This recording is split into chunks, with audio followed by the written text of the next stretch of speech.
Miss Janet, parang napansin ko na before the pandemic, sumisikat na yung live selling. So ngayon, gaano ka-popular ba ang live selling? Ang challenge mo kasi sa live selling, hindi mo masasabing palagi kang may tao, eh. And of course, yung live streaming per se 'no, talagang nag-iba na 'no. So, I can use AI para maglagay ako ng UFO na lumilipad-lipad diyan na kapag nagganon ako magfa-fireworks sila o kaya meron akong Okay. ipe-play na game, Oo. pero nakikita mo na lang 'yon, animation Mm. na lang 'yon. So, hindi ko masabi kung AI ba 'yon or automation o program lang siya. Puwede kang gawan ng boses, puwede kang gawan ng, video. Will you wait for somebody to do that for you? Although merong mga AI tools na that people can chat with, Oo. pero a lot of them shut it down, eh. Kasi para bang it ended up sharing stories and giving advice that the real person will not share or will not do. Okay. Parang Oo. nagha-hallucinate siya. Yung isang concern lang siguro no, when creating digital tweets is yung connection siguro and authenticity. What do you think about that? Kaya nga kailangan pag-isipan, eh.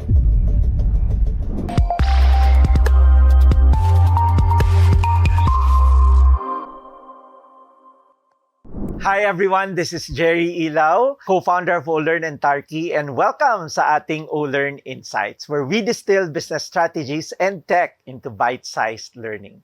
Again, I'm here with Miss Janet Toral, e-commerce advocate. Hi Miss Janet! Ayun, so kanina pinag-usapan natin no, yung journey ni Miss Janet and also building AI organizations and then building digital trust. And ngayon, pag-uusapan naman natin how AI is used in live selling. So, Miss Janet, parang napansin ko na before the pandemic, sumisikat na yung live selling. So ngayon, gaano ka-popular ba ang live selling? Parang lahat ng tinitingnan ko, parang nagla-live selling na Oo, sila. kasi yung growth ng live selling, sumabay talaga siya sa live streaming. Mm. So, nung mas dumami na yung mga tao nakakapag-live streaming, dumami na rin yung nagla-live selling. Kasi syempre, nagla-live streaming ka rin lang naman, di pwede ka na magbenta. Magbenta. Tapos, mas nag-mature pa yung yung live selling nung pasukan na siya ng mga shoppable content. Yan yung pwede ka na mag-upload ng videos na nakatag na Yeah. yung mga products where people can also click on the products that you're mentioning while people are watching your videos. Tapos, namamonetize siya. Madali. Oo. And then, parang nag-step up pa siya further na yung mga videos mo, pwede siyang gamitin ng mga brands. So, for example, let's say, fini-feature ko tong device na to in my live video, kapos tinag ko yung brand, no?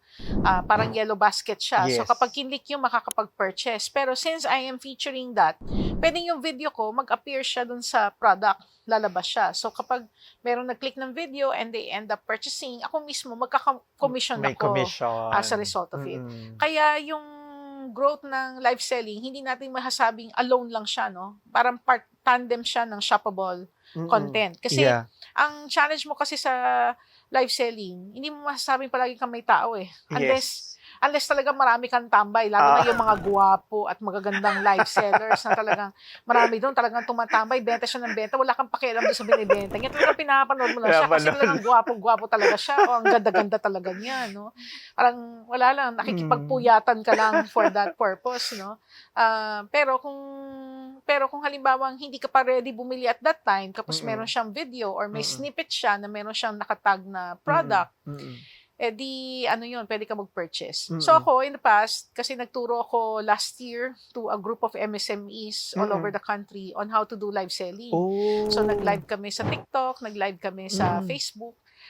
Of course, dahil limited ang aming audience, hindi ko naman masasabi nakakabenta kami all the time, pero may mga moments na may tao doon sa audience na nakakabenta kami. Pero mas na-experience ko yung kahit na this month, o last month, may benta ako, kahit na yung video ko came from last year pa. Oh, nice. Kasi yung video na yon may nakatag na product. Kapag siguro, walang ganong nagvi-video about that product. So, kaya yung evolution ng live selling, live streaming, shoppable content, malaki ang naging papel ng technology dyan. Kasi syempre, inallow na nila yung mga ganitong tools, no? That will allow you to democratize parang mas dinemocratize pa nila yung opportunity for people to earn income. And of course, yung live streaming per se, no, talagang nag-iba na, no? Kasi naalala ko, during the pandemic, talagang sumikat yung mga live streaming platforms, yung mga live hosts, no? Yes. Ang daming platforms na lumabas dyan na pwedeng magbigay ng gift. Of course, meron doon parang nag-online parang naglalaro sila online games na pag nanalo sila parang they earn tapos pinambibigay din nila sa host, no? So yun din, nakatulong din yun in terms of monetization. Tapos ngayon nakikita natin, di ba, nag-o-offer na sila ng subscription, tapos pwede kang magbigay ng stars o magbigay ng super likes na lahat yon ay merong counterpart na monetary value. Pero ang challenge lang kasi doon, hindi mo naman may expect na lahat na nanonood sa'yo, mabibigyan ka ng stars, mabibigyan ka ng likes. At kahit na may mag-subscribe, para bang how often sila mag-subscribe? So ano bang klaseng content ang meron ka para mag-subscribe sila na mag-subscribe sa'yo? Pero possible. So, of course, these are tools that will allow you to do more. Pwede mong gamitin ng AI para mas maging enjoyable pa ang iyong live stream. So, halimbawa, kung gaya nito, heavy guts ako. So, I can use AI para pumayat ako, gumanda ako, maglagay ako ng UFO na lumilipad-lipad dyan, na kapag nagganon ako, magpa-fireworks sila, o kaya meron akong ipe-play na game, pero nakikita mo na lang yon, animation na lang yon. So, hindi ko masabi kung AI ba yon or automation o program lang siya. Pero all of these effects help. Siguro ang nakikita pa nating evolution ngayon, syempre, kung matagal ka nang nag-webinar, matagal ka nang nagla-live host, or nagla-live stream, sooner or later mapapagod ka rin eh. Yes. Kaya yung iba, gumagawa na nung kanilang virtual avatar. So yung virtual avatar nila, pwedeng boses pa rin nila, pero iba na yung nakikita. Or pwedeng later on, gagamit na sila ng mga technologies kagaya ng Notebook LM. Pwedeng meron kang, let's say, soft copy ng isang material, ipapasok mo siya ron, tapos papagawa mo siya ng podcast, ng script, tapos i-discuss na niya, itutalk na niya. So, meron ng mga ganong klaseng tools, and there are people who are willing to engage with those type of personalities. Pati nga sa mga videos, di ba, yung mga nakikita natin ngayon na ginagawa sa Veo 3, na pwede pa nga sila maging product endorsers, no? So, nakikita na natin yan sa ibang bansa, sa Korea, sa Japan, sa Australia. Siguro tayo, hindi pa tayo umaabot doon. Pero isa sa mga pinag-uusapan, isa sa mga diniscuss ko sa libro ko, yung element ng digital likeness. No? Kasi halimbawa, tayong dalawa, nandito tayo sa stream na to, nagsasalita pa tayo. Pero pwedeng later on, pwede na tayo mag-record ng boses natin, pwede na tayo mag-record ng videos natin. Tapos halimbawa, sabi mo, may libro ka. Janet, can you teach my book? O sige, pero hindi na ako yung mag-record. Pwedeng yung avatar ko na, pwedeng yung voice ko na ang gagamitin. Basta, i-approve ko na lang siguro yung content. Kaya yung data privacy rights natin, mas lalawak na yung meeting niya. Kasi pag tinignan mo yung data privacy law, yung custodian ng data privacy, pwede mong i-assign yun to an area. So, technically, yung digital likeness mo, pwede mo ba sabihin part ba siya ng data privacy mo? Or yung digital likeness mo, since pwede siyang i-replicate, no? Pwede kang gawan ng boses, pwede kang gawan ng video. Will you wait for somebody to do that for you? O ikaw na gumawa ng sarili mong video, sarili mong voice? Magkaroon ka na as early as now ng licensing guidelines. Kaya excited ako kay Jo Marie Chan eh. Yung sa September. Meron ba? Sa September, I'm thinking siya pa rin kaya lalabas? Or baka naman by September, AI twin na. Meron na tayong AI Jo Marie Chan, di ba? So, I hope so. Kasi marami nagsasabi, parang nalulungkot daw yung iba pa nakikita nila sa Jo Marie Chan pag lumalabas ngayon. Kasi syempre parang tanda-tanda na niya, parang pagod na siya. So, pero syempre, ayaw mo namang parang nakatie-in lang yung sa age nga. Sabi ko, abay, kung nag-worry tayo kay Jo Marie Chan, edi excited ako kung ano maiisip natin kay Juan Ponce Enrile. Pag lumabas yung kanyang digital avatar, di ba? So, pero yun na nga eh, pwedeng in the future, parang at this point, possible talaga na our lives will extend beyond our own physical life. Totoo. Kung kung talagang seseryosohin natin yung intellectual property natin, Oo. yung digital likeness natin. Kaya ako, kung tutusin, mas excited ako mag-invest ngayon sa digital assets, yung Yes. intellectual property, Yes. yung topic coverage. Kasi parang andun ka ngayon sa situation na your digital identity, your digital likeness will outlive you. Yeah, And if totoo. you take care of it, pwede mo pa siyang ipamana. Yeah. At pwede mo pa siyang ipamonetize na magbe-benefit yung next generation mo. Yeah. Kaya pag pinag-uusapan natin tong live selling, live streaming, hindi lang to dun sa aspect ng pagbebenta ng product, but everything that you stand for. Of course, the last thing you want is magamit yung video mo to endorse things that you do not like. Di ba? Baka mamaya, ano product ang ini-endorse mo, no? O kung saan ka na magamit, no? So, pero pwede ka rin gumawa ng multiple versions of yourself. Your younger self, your older self, your 20s, your 30s, your 40s, depende doon sa topic na naiisip mo. Pero yun, that would require a lot of thinking. And I think, pagtagal-tagal, that will be a big topic on its own. No? Yeah, agree. Especially for people who have built their brands, intellectual capital, through the years. Tapos isipin nila kung paano pa nila maha-harness yan, no? At mapakinabangan pa in generations to come. No? Kaya yung live selling, it's more than just selling your product. It's more than just sharing your knowledge. It's more than just talking to the public. No?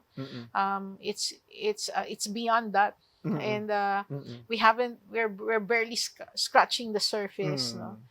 Ito yung frontier na talagang kailangan mas pag-isipan pa natin. Yeah. Ako rin, I'm also, kumbaga, exploring, no, mag-create ng digital twin ko. Kasi maraming benefits nga na pwede, di ba? Hindi mo na kailangan ikaw mismo, di ba? Pwedeng yung digital twin mo na yung nag-podcast or kung ano man na gusto mong gawin. Yung isang concern lang siguro na when creating digital twins is yung connection siguro and authenticity. Like ako minsan, pag nakikita ko na AI, parang medyo nagdi-disconnect ako na AI, etc. What do you think about that? Kaya nga kailangan pag-isipan eh. Oo, kaya dapat hindi tayo basta sumusunggab dyan, no?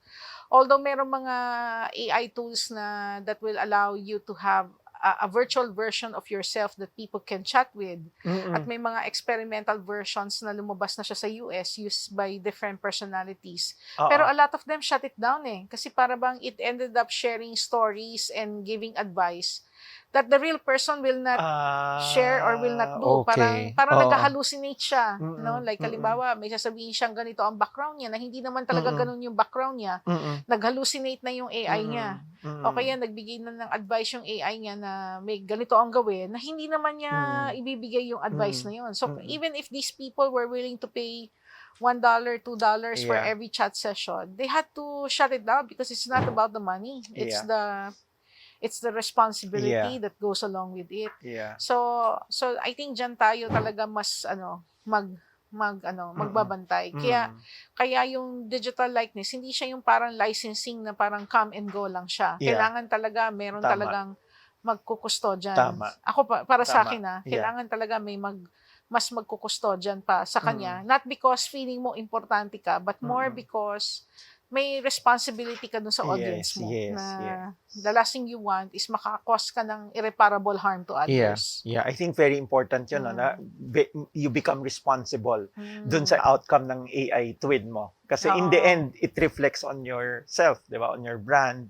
So, dapat yan, very, very responsible tayo. Kaya hindi pa ako ready na magpalabas kasi parang iniisip ko pa rin yung bigger responsibility. Yung parang don't just do it para lang makiuso ka. Yeah, makiuso. Yung do it because up siya. Para bang ito yung tamang moment, meron siyang tamang application na kaya kailangan mo siyang gawin. Siguro nakikita ko na most likely gagawin ko siya. Kasi di ba nakwento ko nga sa'yo, meron akong music project. So gumagawa ko ngayon ng short story.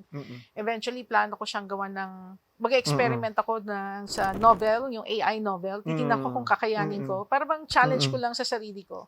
Parang doon ko siya siguro unang susubukan. Okay.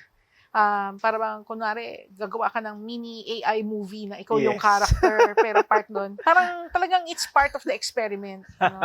So, yun ang parang iniisip ko. Para talagang parang ano talaga Yeah. siya, parang genre moving siya for me. Yeah, ang galing.